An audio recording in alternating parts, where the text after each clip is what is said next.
মায়া, এটা আমাদের মেয়ে?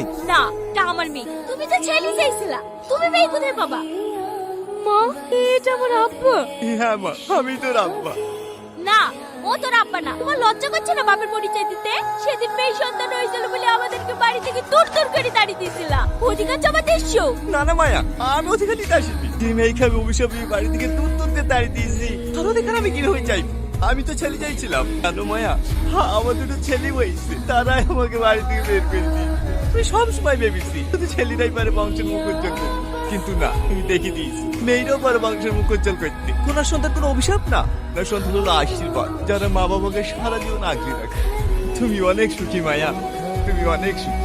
তোমাদের মধ্যে অন্যায় অত্যাচার আমি করেছি, তার কাছে আমি পেয়ে তুমি যে তোমার যদি ক্ষমা চাবো, এ মুখও আমার নাই। আমার একটা অনুরোধ থাকবে মায়া, এরপরের মতো আমাকে একবার আব্বু বলে ডাকতে বলো না।